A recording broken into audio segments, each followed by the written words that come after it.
We did work out that we were at the first Brucon, which is pretty neat to be back here together. We didn't talk together, but we were hanging out. So Yeah. it's nice to be here 8 years later. All right. Well, basic intros. That's me in all sorts of different formats. That's me. Fucking golfing, man. That's awesome. And he's wearing the same shirt, which just makes me happy. It's our ProdSec shirt, which fits awesomely. So our disclaimers, because not only are Chris and I really good friends, we probably, when we talk to audiences together, we end up like talking with each other. So there's probably be times where we're gonna act like we're talking to each other, and we are, which also means that we'll swear and we'll say stuff that we would normally say when we're hanging out together. So sorry, not sorry. We're also kind of opinionated. I mean, I guess that's because we're Americans and we see the world pretty different than other people. I'm gonna let you sit there with that for a second. Yeah, if you don't laugh, you're lying to yourself. It just gets better every time you look to a different area. Yeah, it's just gives the whole time. All right, anyway, so my etymology of, I guess, where I came from is going from a big law firm to a big carrier provider to a vicious corporate overlord to a company nobody's ever heard of to building my own company. All of those things in different roles, whether it was being a sysadmin, firewall jockey. At Sprint, I was a security designer, an architect, and then I ran a bunch of security teams. At KPMG, I was somebody who just got beaten and yelled at all the time. At AltTech, I built a team of people who did services for value-added resellers. So it was like having a million salespeople who all said, we have pen testers and security people, and then they'd bring us in, and I'd have to like put on somebody else's shirt the next day and be like, hey, I'm from so-and-so company, and like we're here to do your pen testing. And then decided that it sucked making everybody else rich, so I started my own company, which that's such a hard thing to do. And I'm just now starting to learn to like it almost 10 years into it. So that's my history. So that's me. I actually started when I graduated college doing my IT stuff here at Shape, like an hour from here, right? Doing layer 2, layer 3 things, making sure people could communicate from the port of Antwerp or out in the woods.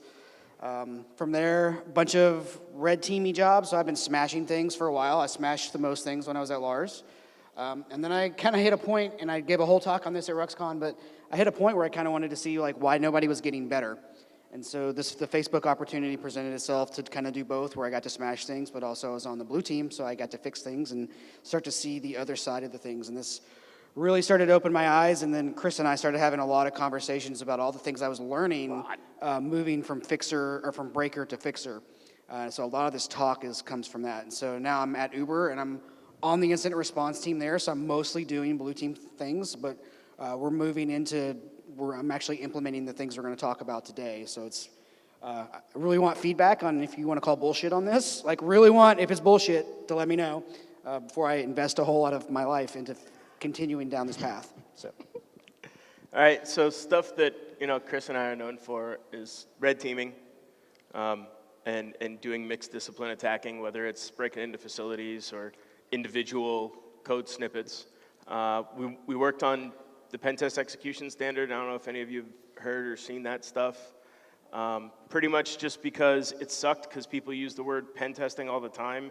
And then if you went to go look up what is pen testing, there was just no definition. It was like use Nessus, then it was like make ODE, and it was just all over the place.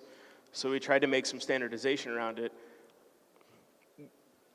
Code audits, code reviews.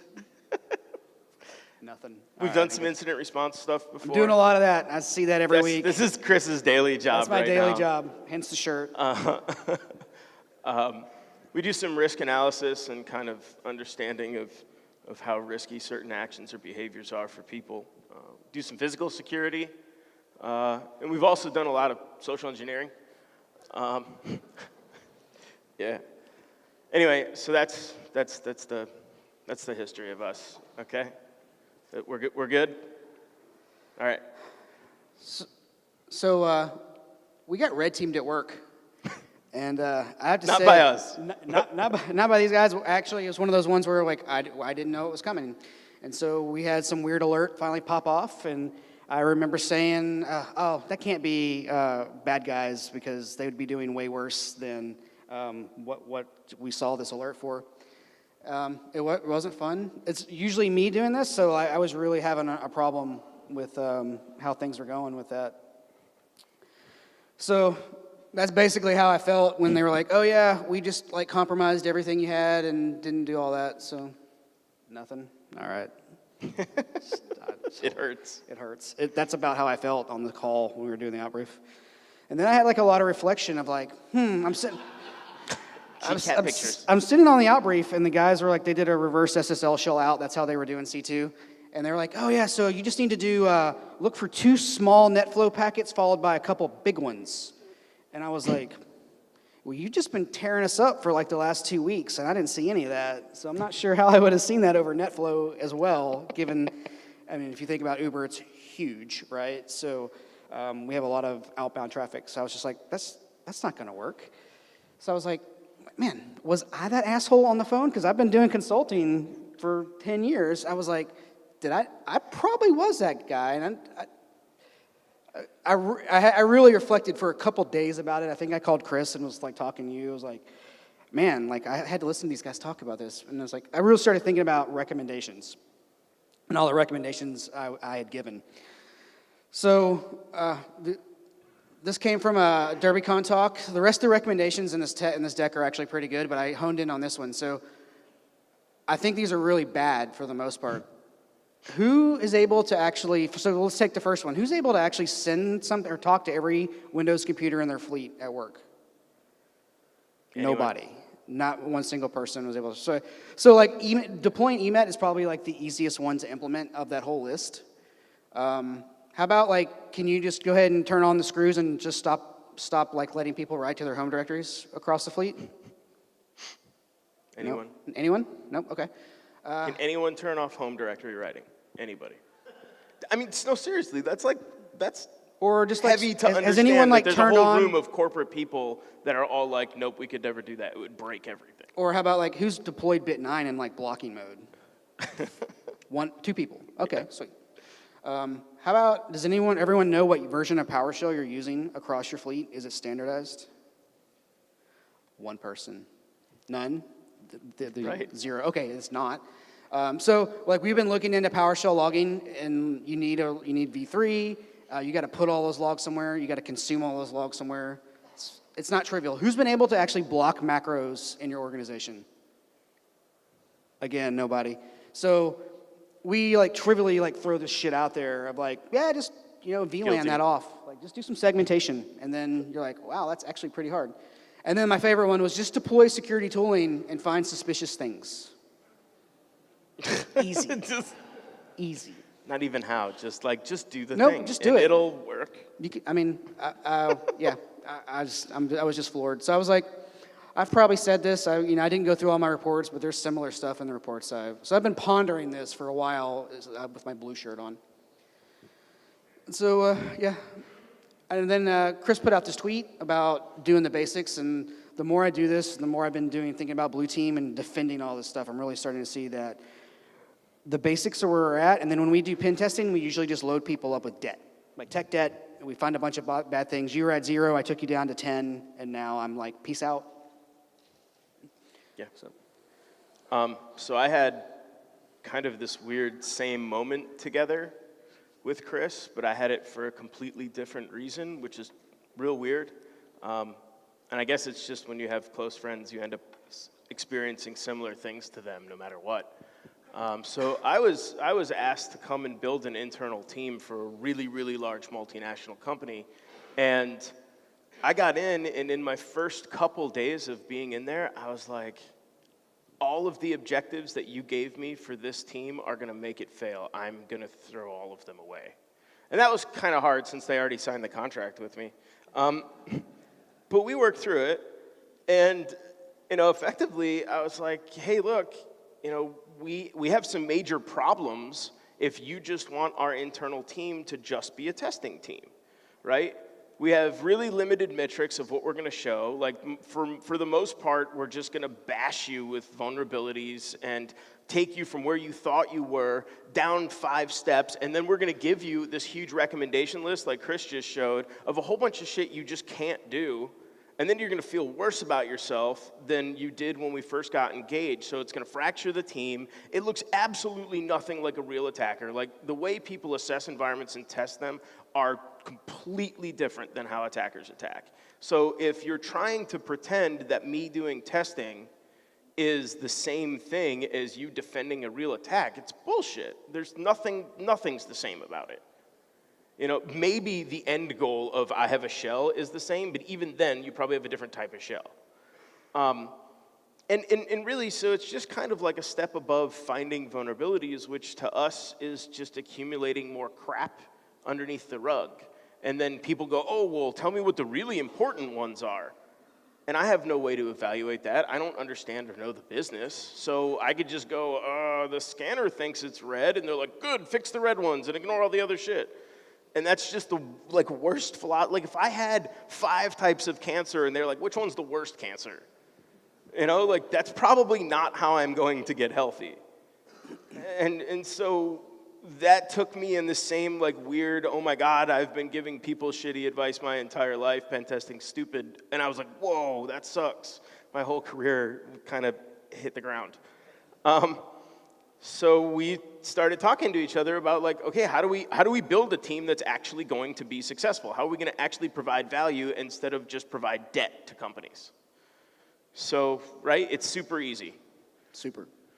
Yeah, if you want to build an internal team, you just find hacker people to do hacker shit, and then they go hack stuff, and then you hand a report to somebody being like, this is why you suck. And if you want to be really advanced about it, you pay another person to sit on site, and they hang out with the blue team, and they just sit on Skype with the red teamer people, and when the red teamer people we popped a bunch of boxes, the person goes, hey, blue team people, guess what? Our other guys popped a bunch of boxes, and you still suck. And they're like, wait, what? And you're like, yeah, did you see this thing? Oh, you didn't? You didn't. And that's it. That's legitimately how most of these teams operate, which is really horrible. So we decided to throw it all away and start with kind of something new. Go ahead. I'm going to make you do it. You make me do it? Yep. All right. So vuln scanning, just running it. Red team, Autopone, you got your Metasploit Pro. I'm going to move laterally a little bit, purple. Basically, I get to charge for 2 engineers to show up instead of 1. Right, so I get to make more money that week, and then someone will just tell you in person how bad you are. Yeah, it's the combination of color, which everybody thinks that executives are, retarded, even though they run multi-trillion-dollar companies. So they're idiots. So we have to be like, okay, Tommy, it's a pink day. It's no one. As you said in your last talk, no one takes us seriously so often just because we use terminology that's for 4th graders, and then we get treated like 4th graders because we use 4th grader terminology, and then we're like, why doesn't anybody take us seriously when we have the world is fucked t-shirt, and I'm doing a pink day with you, and nobody understands why we kind of don't get taken seriously. Right. So we made this another term because everything else sucks that I think starts to try and capture what we're supposed to do. So we say that they're adversarial engineers because we exist for simulation. Right? Just like a pilot's simulator works, and it's there to put you into the worst possible situation at the lowest level of risk and not the highest, so that instead of taking your fighter pilot and putting them up in the air and then going haha, kill both the engines, let's see if he lands it. We put you in a simulator so that we can kill both the engines, all the controls feel and act and look the same, but you don't have to risk. You can smash the plane into the ground 1,000,000 different times, and all you have to do is restart the simulator until you start to get good at it. And that's what we are there to do. We are there to simulate being an adversary in an engineering fashion. We're not there to be creative artists, to be like, oh, I just magically found this way into your network, and you can't find it because I'm super awesome. We want things to be repeatable to the point where it takes the magic out of it, and it makes it so easy that anyone could look up exactly how we did it, and they could do it themselves because we're not special. All of these things can be even automated for the most part. Yep. So A way to approach this is using the cyber kill chain. Everybody heard of this or seen this? Yeah, trademark, Lucky Martin. The idea is obviously you want to think about things in a chain, and obviously the further to the left you can grab something and see it, the better off you are. A big drawback of this is that it really actions on objectives is really where the magic is and what we do as red teamers, and it's important to highlight that, and you need to dig into that. Yeah. So you got it? Good. So anybody seen the MITRE attack framework? So awesome, a couple people. So the attack Anybody framework else? No? should If not, like, definitely check this out. ATT and CK, type it, look at it. It's super cool research. It basically picks up where the Lockheed cyber kill chain stops. So it's all post-exploitation. Probably one of the only bad things about it is it's very, very heavy Windows focus. So if you're Mac or Linux, it's kind of lacking some of the techniques for that. But they'll all shim in there together more or less, right? You're going to do the same actions that we have highlighted on the left there, whether it's a Linux or Mac host. I just want to highlight really quickly that it doesn't use funny terms that executives think are ridiculous, like, hey, I'm degrading things. Okay, well then we're going to deceive them. Like, what, are you going to put a clown suit on and go over to their house and be like, stop typing, la la la, look at me. You know, that's not real. None of that's real. Like, we have to get to real terms. So a lot of this I liked because they were real, actual terms. They're terms that people can understand. It's not just Magic Funland. They're things that people get. So when you start to look at these, they're actually breaking down persistence mechanisms, and they're breaking down all of these different types of things that would happen in a common attack, so that we can get away from the idea that a vulnerability is the thing that's going to make us get to a point of risk, or get to a point of loss, or get to a point of degradation or something else. We can start just testing each one of these and looking at each one of these iteratively, and then we can take all of these iterations and do really basic math and say, what is the most likely way we're going to get compromised? We no longer have to even look at vulnerabilities in the environment at all, because at some point, no matter what, one of these areas is going to get hit, and if we know how well we do in one of these areas, then we're going to catch it. You know, it may take us forever to find something and we look at it in one spot. But after they pivot and do something else, we'll find them immediately. So fine, let them hack the box. Trust me, we'll get them in 2 minutes. We've already tested that 1,000,000 times. Does that make sense? Because how many people would want this type of understanding of their environment instead of how many vulnerabilities you have? Anyone? I do. Okay, awesome. Then we may provide value to a couple of you. All right, so how do you build a team that gets to that? First, we have to have kind of a general problem statement in a charter. All right, so I can go this. This is kind of the one we're using at work. So we want to analyze threats. So we're going to start filling out the things in the chart. We want to figure out how to do attack models based on those. So basically, we want to break these things down into little pieces of things that we can test and start to get metrics from. Everyone's actually doing detection, prevention, and response. How many people actually validate that you have boxes or GPOs or anything that do anything? So who's got Carbon Black? Anybody using Carbon Black? Do you guys ever do any tests to make sure the watch lists are working? Or do you just wait for an event to happen and hope that the watch list kicked off? How about firewalls? People have firewalls. Now I can actually see. If you don't, you're just, come on, I'll make fun of you. Same thing for Who has a firewall? All right, cool. Thank you. How often? And how many of those people test whether the rules actually work or not? Like 1/10 of the people that raise their hand? That's bad. We got to fix that. Yeah. So carrying on, metrics, I'm starting to learn that people way above me care about numbers of things that got fixed or numbers of things that are working or not working. So we need metrics to deliver up to show that all the money that we're paying for these engineers is worth something. So what are the metrics around threat tactics? What are the metrics around the techniques we're using? And then the TTPs, and obviously the TTPs are the traffic light graph that we're showing. Those are all TTPs, so there's 100 of those. So how do we actually start going through and figuring out how we can turn a box? Do I just pick that it's green because I think it's green? Or can we just do some testing and simulation in order to make it green, yellow, or red. And then with the idea, the overall goal is that I want to be able to predict the likelihood of an attack failing or being successful in my organization before it actually happens. Does any of this make sense yet? Maybe. Okay. Second, we want to be able to figure out how are we going to solve these problems. If my charter says I'm going to predict whether an attack is successful or not, whatever mechanisms we have today in place are what we use to give our assumption, to empower us to say, this is how we're going to get compromised. Whether it's all the vulnerability things you have, whether it's the big data machine learning engine that auto does the thing that threat hunts or whatever for you.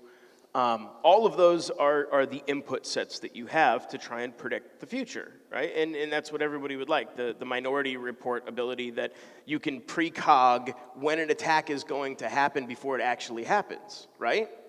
Wouldn't that be cool to have?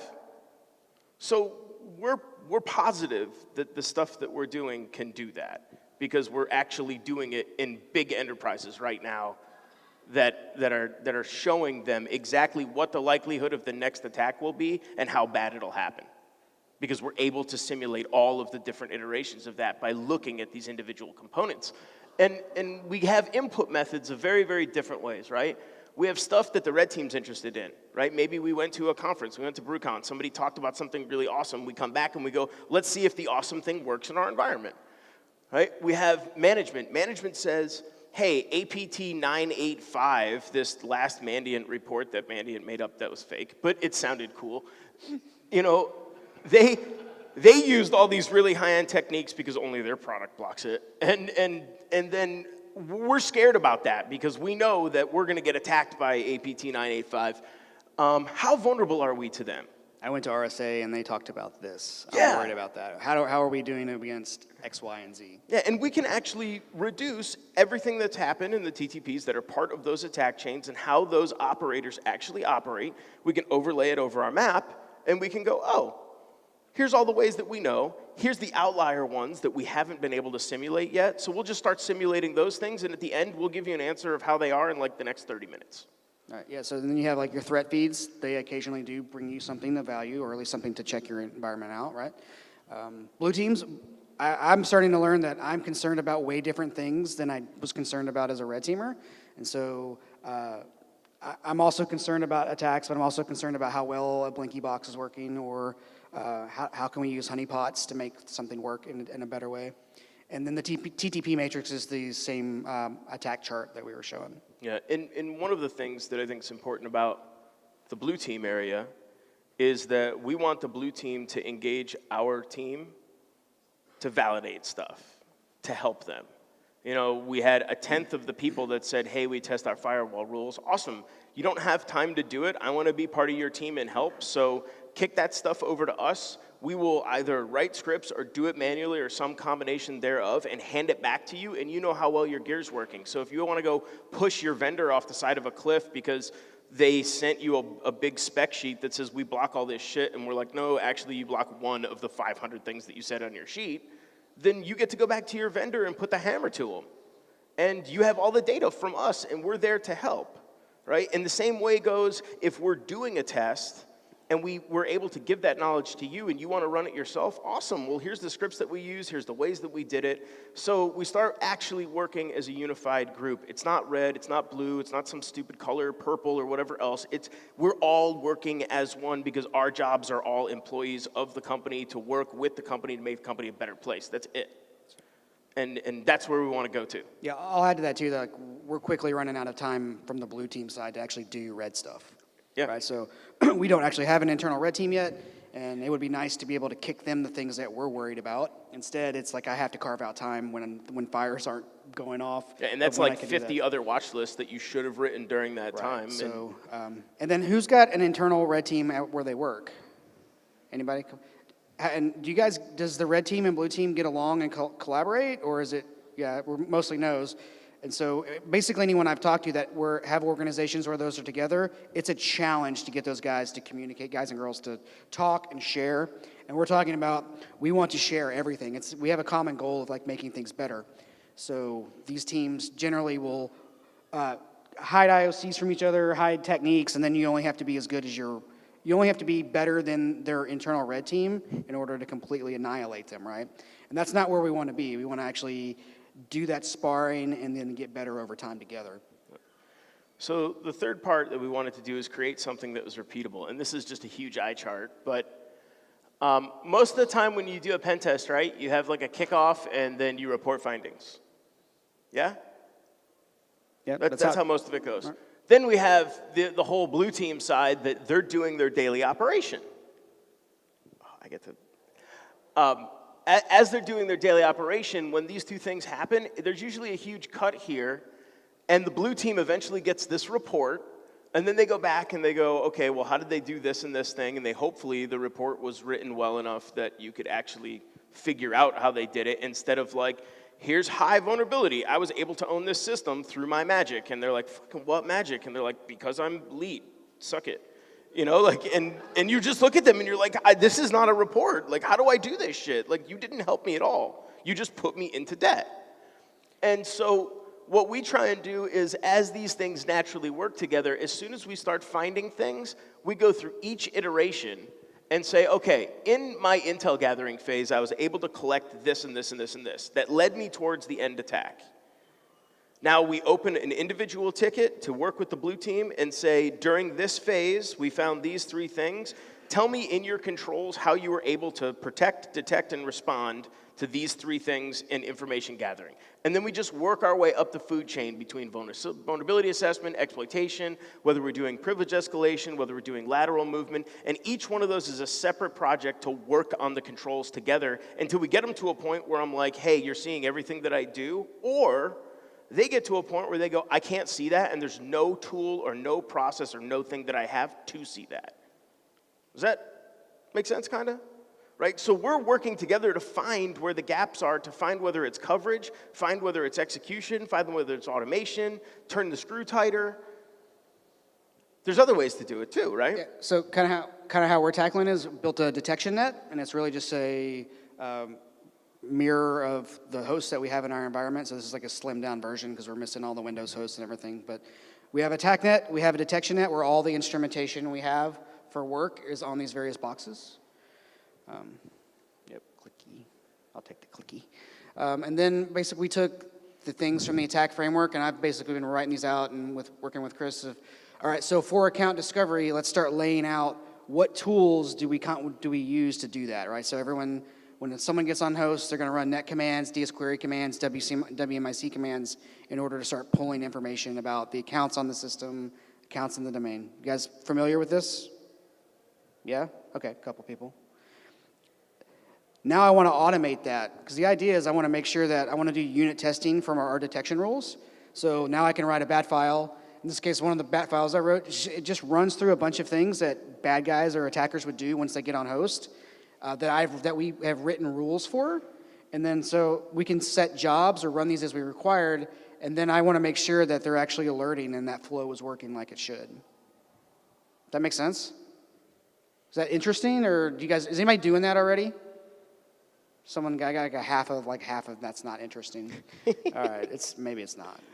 I'm finding that it's important to, the idea like making sure that things that we have work is super important. So one of the things that we need to do as we're trying to iterate through all these different TTPs and testing it as a team, the biggest value that we're finding now as we're using this method of testing is making large-scale information sharing platforms for the people that are involved, right? So if somebody in a particular business unit we're doing tests with wants to start to be part of the testing, if the blue team wants to do some of the iteration that we're doing, if the red team wants to write some of the rules that the blue team is writing so that we can hand them pre-canned rules and go, oh, hey, you guys are really busy. You asked us to test, is the firewall working? We did this. We found that only 5 out of the 100 things actually blocked. So we also wrote some rules in Splunk to say, if you also get through and you do it this way, it'll catch the outliers for you and hand them the whole package. And then we showed them how we found it, where we found it. So we've been putting together things like wikis So like there's Pwn Wiki, there's a bunch of other wikis that we have out there where we're structuring them along the same framework that we were using in attack so that they can dig into each side and they go, oh, I want to spend some time today working on our ability to catch persistence. And they go into persistence and they'll see every single one of the techniques that we have. They'll see what our grading is. They'll see if there's techniques that we haven't graded yet and they want to start helping us work on. So they can go, oh, well, we know how this level of persistence thing works. We'll install it. We'll grade ourselves. We'll update the matrix for them. And then when the red team comes in to validate those things, maybe they've already done some of our job for us because they had some time or vice versa. Yeah, we're using like internal confluence just for the Yeah. The idea is just keeping that somewhere so it can be used later and it's not just in someone's mind or on their laptop. Because it can't die with the team. You know, teams have lots of attrition now, and people are, too busy playing the Silicon Valley style money grab, like, oh, hey, I'm going to get my shares, invest, and leave, and then go do the next thing. So you can't have this stuff die with the members of your team. It has to live in the company for the company. One thing that we also stress is that when you assemble the team and tools for doing stuff like this, don't ever act like pen testers and act like auditors. People who are owning your environment 100% of the time are never going to be like stopping and pulling over in like their, tracksuit and jumping out of their like gold-plated Mercedes-Benz and then running over to their console and like loading up Metasploit. That's not going to happen. They're not like, firing up their Windows box and turning on core. They're not like running vulnerability scanners that cost tens of thousands of dollars. They don't do any of that stuff, right? So while that stuff is really cute for the audit teams and everybody else who's trying to find these metrics things, like our teams have to be built on actual usage, right? We have to actually be able to say that we can model an environment. So if we're going into a large SCADA environment or something like that, and there's 200 boxes we need to model, that we can P2V the whole environment and then do all of our testing and lab work right there. And we need to actually have access to all of the defensive tools because our job is going to be how well is this stuff working. We need to get our telemetry of what's going on. Right, that's so many important ones. The first iteration of this is making sure like your basic alerts are working, and after that, you want to start evading those and seeing how do I evade the things we have in place. So everyone's going to need access to Splunk, access to the various security dashboards in order to, when I'm trying to tweak an attack to evade it, how can I make sure? I can't like, hey, Chris, did that work? I can't do that all day. It's a lot easier for me to just log into it or programmatically query what I'm looking for.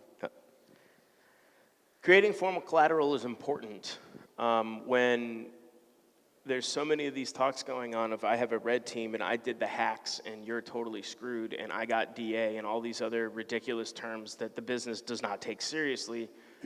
We had to create large amounts of formal collateral to let people know what value we bring to the organization and why, and how to interact with us and how to engage with us. We had to have social campaigns for people to understand that we're actually there to help, because every time they hear of some of the types of stuff that we do, they immediately go, oh, you're the person who comes in, takes down a bunch of my systems, causes a bunch of debt, laughs at me and points at me and then walks away. And that's the reputation almost all of us have. So we had to create a formal collateral set that said, no, here's our objectives, here's our goals, here's exactly how we're going to do them, and give them some sense of mind that we were going to act professionally in the environment and that we're going to actually add value to the program. What we started to find is that even though we did all those things, most people were just like, okay, you're the red team? Oh, yeah. And so we had to start changing our names because people immediately were like, red, oh, color wheel, oh, those are the people who treat me like idiots. No, forget it, get out of here. I have no time for them. Yeah, they just started with those. So I'm definitely wrestling with pen testing, the perception that pen testing just creates work, and we don't want a whole bunch of pen testers just running around breaking stuff. And having collateral and having output from what you're doing helps with that. Otherwise, they just feel like there's a bunch of guys in there smashing things and creating work for other people and derailing things. And when you have output that someone can see that, oh, we're paying these guys, it helps. Okay, to the meat of the fun stuff. So after you get the team set up, you have to have a process to get all this measurement in place. The first part of the measurement is getting an idea of defensive coverage that you have, right? So you can pretty easily, with the teams that you have, even though it's wicked hard to see, go through the controls that exist and the products that exist, And in theory, just papering out with the teams, with the defense team, because you guys on the defense side and offense side should know what products and what controls are going to stop each phase of the chain, right? Like, do you think you guys could create this on your own? Silence? Nobody. Means no or I got yes? a couple nods. Anybody Okay. have one of these? We should have put the mind blown slide on here because Yeah, that's- I've never really been anywhere that did this. You have all this stuff in a rack, but I've really never laid out of like what it's supposed to help me out with. Right. Like you're paying 100 G's for FireEye. Well, it only covers 2 out of the 8 things. That's kind of important to like think about, right? But logs cover all 8. If I want to detect all those things, I need to have logging. Who makes sure that everything's logging and your log stash forwarder is going where it was? And do you check to make sure that you're still getting logs from a month? You know, we'll occasionally find something stopped logging a month ago, and you're like, shit, I needed those. Yeah, right. And that's like the total. I bag on FireEye because I can and I should, but it's the FireEye like life cycle story, right? They're like, we block all the APTs, and then the execs are like, we got to block the APTs. And then the budget comes up, and they're like, more disk space or block APTs? And they're like, block APTs. And they're like, well, no, the log thing we super, super need. Like, this is only a little tiny piece, and this is huge. Since this chart hasn't been made, they really don't understand what they're trying to do. It's all media nonsense. Right? So there's nothing tactical about it. Or how everything's vulnerability driven, and then patching is just for really exploitation. So we spend all this time worrying about vulnerabilities and missing patches, and it's one little sliver out of that whole giant chart. So we may be misallocating resources and time if we're worrying about that. Yep. So after Chris and I had started doing some of these, we realized that we're going to have to take a different approach to measuring offense, because if we're measuring defense in this way and already able to provide value on how to cost decide what you're going to spend money in, we need to be able to use the red team to validate whether that's actually correct or not, or whether there's other things inside of the testing that's going to break that down. So we decided we were going to take everything in that big matrix and we were going to start grading them. And we were going to start grading these TTPs. So we'd say, here's what our detection maturity is and here's what our protection maturity is. Now we've also gotten to a response maturity, but it takes forever to talk about. So we're just going to start with protect and detect. Okay? So pretty basic. I have no controls. I have some stuff centralized. I have centralized stuff, but no automation. Then I have like some automation, and it's functional, but it's not really accurate. I just get a bunch of noise. And then at the end, it's tuning. So if you look at this model, anyone know kind of where it comes from? It's all capability maturity, right? I have nothing to finely tuned, highly optimized. And that's what we're looking for. We're looking for a system that is constantly optimizing itself. Talk to this? Sure.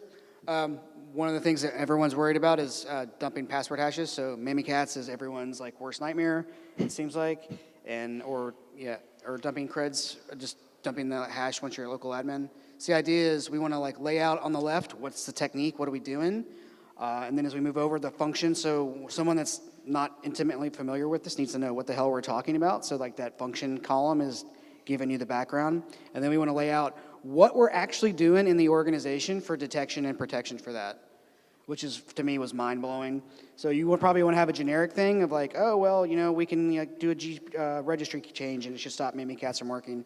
But what are the actual rules behind that? So same thing for detection. If you've got a good detection things, if you got carbon black, when someone does the reg poke to actually change that back, can I detect that?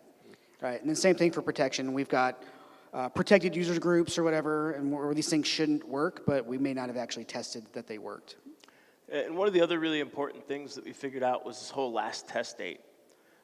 Because these techniques over time have decay in the accuracy of our score. Because as I'm doing a memory dumping process and I put a whole bunch of cool controls in place and my score starts to rise and I start to get better at it, some ninja like y'all in this room will come up with a new technique that completely makes all of these scores totally wrong because we've never knew about how that technique worked. You find some random place where some other way you could dump it, and now all of our controls and the ways that we've evaluated that aren't accurate anymore. So we have a decay date where, when's the last time that we tested it? so that we can get a better understanding of how much confidence do we have in our own scores. And then we start making those scores out for each one of these areas, right? Is this all kind of jiving and making sense, or is it crazy? Yes. Okay. And then from there, we're able to go back to creating this chart, right? So it's oddly, it's not a very, very difficult process to get to a point where we can create this chart. But what we also found inside of this is that if you just do unit testing.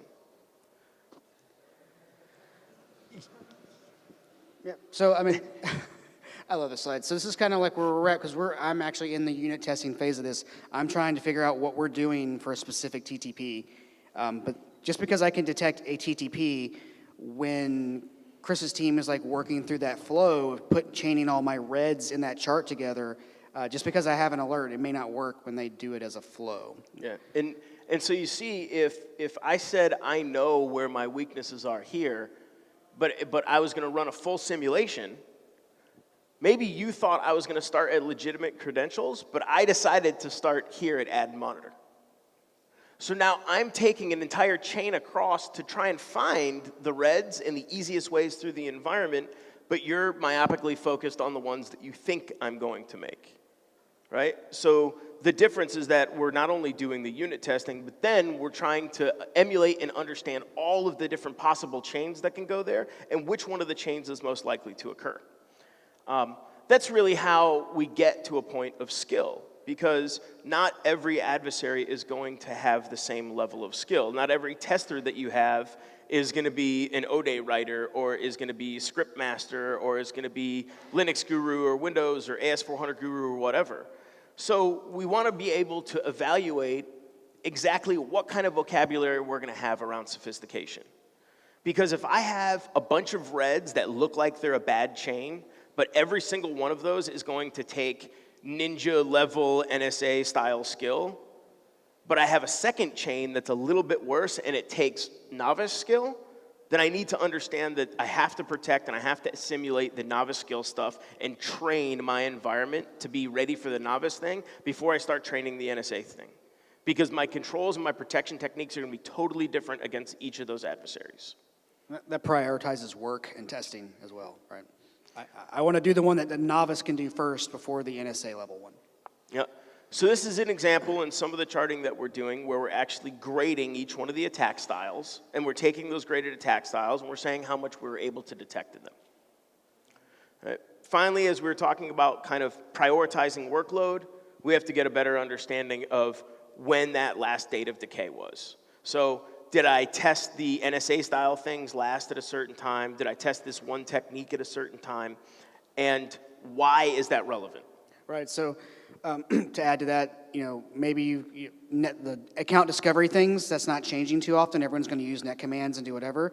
But, Sub-T is Casey's releasing a new whitelist bypass thing every week. So I need to maybe pay more attention for those types of TTPs if that's something I'm worried about. Also, generally based on your vertical, you're going to be worried about specific groups attacking you. And so using some of the tools that Minder's released, you can actually step through and say, okay, so here's the Carabank group or the Lazarus group. Here's the techniques that they use. And then you could actually build these simulations based on people that you're worried about. Yeah, one of the favorite things that I've had during creating this internal team for people is this exact kind of example. Somebody said, I had this particular group that we are worried about, and we were able to, within the first 20 minutes, go into the chart, take a look at everything that we've iterated testing, give them a level of probability of how we would get compromised by that stuff, run a million Monte Carlo iterations against the entirety of the chart, then give them a pretty accurate scoring of exactly how it was, and go, oh yeah, we're not going to have a fully accurate score because they also use two techniques that we've never tried before, but we're going to move those two techniques to the top of the list and start trying them. And as soon as those are done, I will be able to give you a reasonably accurate score of exactly how vulnerable we are to this, and at what time, if they attacked us using their normal ways, how quick it would take us to catch them and get them out. Now, any of your executives want that? When the bad guy attacks me, how long is it going to take you to get them out or to find them? Because we're doing that before we even met the bad guy for the first time. All right, defensive measurement. This is super important because as we're measuring all of the different actions of the red team, whether it's iterating each one of those TTPs, whether it's how many boxes we compromised, whether it's at what time we compromised them or whatever else, we also have to have all of the same correlating metrics on the blue team side. Right, so things we're worried about, total coverage. And I think we have a chart or a graph coming up for that of like, where do we have gaps? Mean time to detection, that's super important. Then mean time to remediation, and then kind of sub underneath that is, so say I compromised 10 hosts, but you only found 5. The fact that I only did 50% eradication is super important to know. And a lot of times, I'm not seeing a lot of an easy way or ways to capture those metrics. How well our protection controls work, because you probably have a whole hardening team in your organization. Like their whole job is to do protection, right? Jump hosts and GPOs and 2FAC and everything else. How well do those work? And then automated versus manual detection. So do we have rules that are alerting and firing on this, or do I have to have something else fire off and then I have to go hunting through 6 different systems in order to find that information? And then it's kind of the same thing for response. So just to kind of show you how you could do this, say that I knew because we're the red team, we know what hosts we compromised. You can programmatically, and I know that Chris Gates he's the analyst on call this week. Let's go through and check my search history in Splunk to see what I was actually searching for, to see if I found those hosts that we compromised. So this is basically just showing that's the query that searches all my queries in Splunk, and then it showed me searching for a specific server. So in a real world, I was searching for the 10 hosts that we knew we compromised. But the idea that I just wanted to share is you can programmatically do this with the APIs for all your security tools. So your SIMs, if you're using Phantom Cyber, ArcSight, you can, because you know the answer to the test, you can now proactively say, well, how long did it take? I think if we do how long did it take from when I started the attack and did something, how long did it take for detection? And then how long for remediation and some other things. So maybe the first one was 3 days, but the other one was 20 minutes. Yeah, and that was one of those things that totally blew my mind is we may have, in the iterations, been able to go, oh, it took you 2 full days to find that I was doing this thing. But if I look at the next iteration of me pivoting on a box, it took you 50 minutes to find that. So the actual time of you catching me is the time between when I started and after the end of that 50-minute clock, not the initial attack. The initial attack's an opportunity for us to get better at step 1, but if we know that we're going to catch you at step 2, maybe we don't have to invest a huge amount of cost in step 1 because we already got to a point where we're catching you in a reasonable amount of time.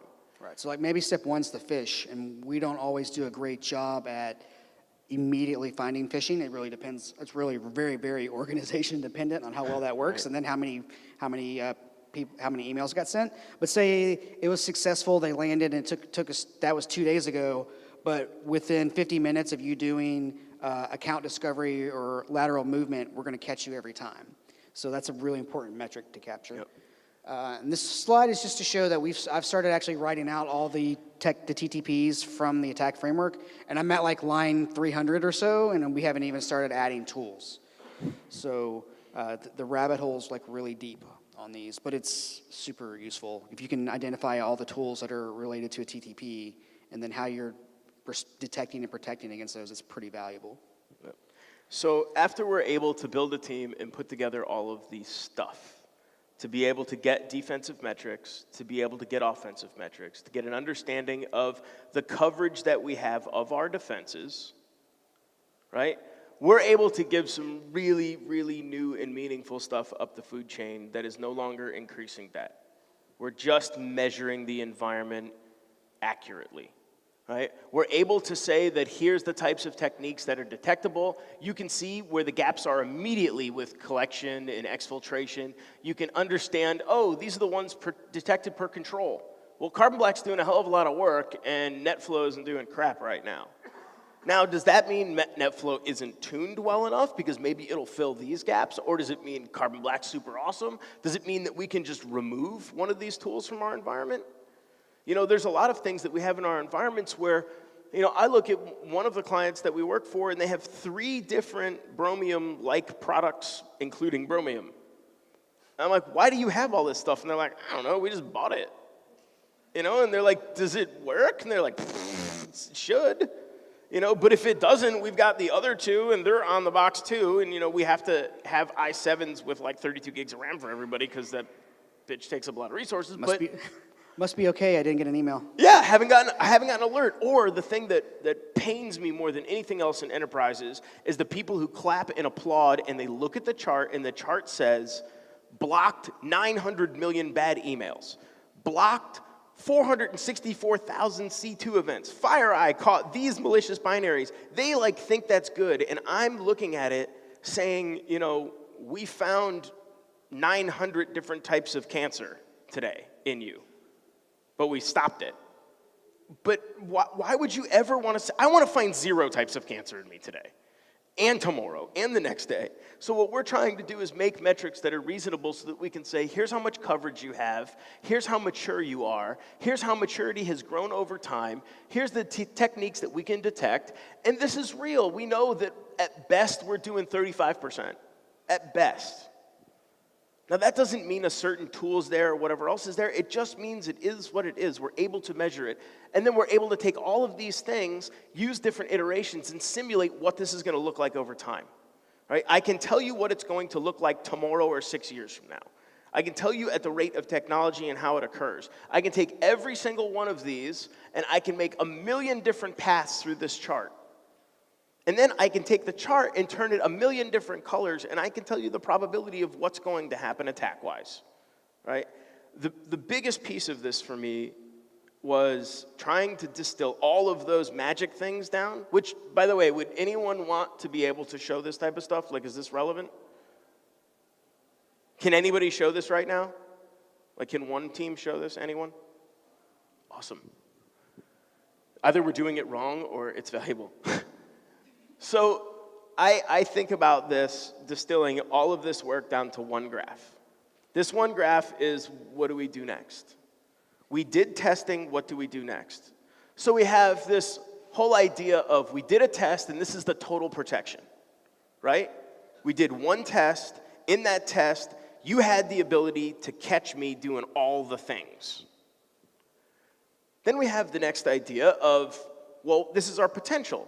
Well, we had FireEye, we had this, we had that. We didn't have a NetFlow there. We didn't have these Carbon Black rules in. Well, Carbon Black was on 4 of the 7 hosts, right? So there's going to be some type of gap. And then we actually have, what did you detect? Following me? So what I can find now is the execution gap of the difference between what the potential of our tools in our environment could do versus what we actually did, and I can find whether I have a coverage gap. Right? This was mind-blowing and magical to me because for my entire career, I have been searching all over the place of how I can show somebody in a graphic that buying a new tool makes your security program worse. Because what it does is if you have this gap, and this gap is 40%, and this gap is 20%, and you go, oh, we're going to buy more shit, what happens? You have a larger execution gap. You don't fix anything. So the more stuff that you buy, if you're not actually measuring how well you execute with those items, you're just going to have larger gaps in your environment. You're going to perform worse until you're able to simulate how well you perform with the tools you have in your hands. If you give me a chainsaw, of course I think I can use it. I probably can't. But I'm just going to rip at stuff and chainsaw the hell out of things. Now, if I have to get a bigger chainsaw because I wasn't chainsawing right, I'm probably going to cut my arm off. I'm not going to just be better at chainsawing because I have a more expensive chainsaw. And this is what we want to try and show people, the difference between the actual and the execution and what coverage is so that people can make an informed decision on what are they going to do next. Yeah, you said 5. 3 times. I got it. I'm just not ignoring you. I don't care. Doesn't matter to me. So we still love you. Yeah. So So really, this is what we're trying to get to. We're trying to get so that people can take all of our data and they can make an informed decision. We're not making the decision for them. We're just giving them the data and letting them make it themselves. Future? All right, so we want to start automating this correlation and doing these attacks, especially the simulations. So people are taking stabs at tools to do this. Like, like fire drill? Yep. Fire drill is a perfect example of automating these TTPs and automating these attacks and able to run these things, and you can now programmatically start to get answers to these questions. The idea, we want to predict attacks before you can run them. So via the stuff that Chris and I showed, new actor uses these techniques, how vulnerable or how likely is that to succeed or work in our environment? And, finally, we want to be able to understand not only attacker TTPs, but defender TTPs, right? So then we can have a more enriched environment for us to give better, higher resolution, more accurate, more confident metrics back to the business so that the business gets to make the decision of, do we get better at execution, do we get more coverage, or do we have a mix of the two? Because I think we're the wrong people to be telling the business what to do next. We're the right people to measure it. And really, at the end of all of this, it's getting a better understanding of how all of the security tooling that we have in the environment itself, work together.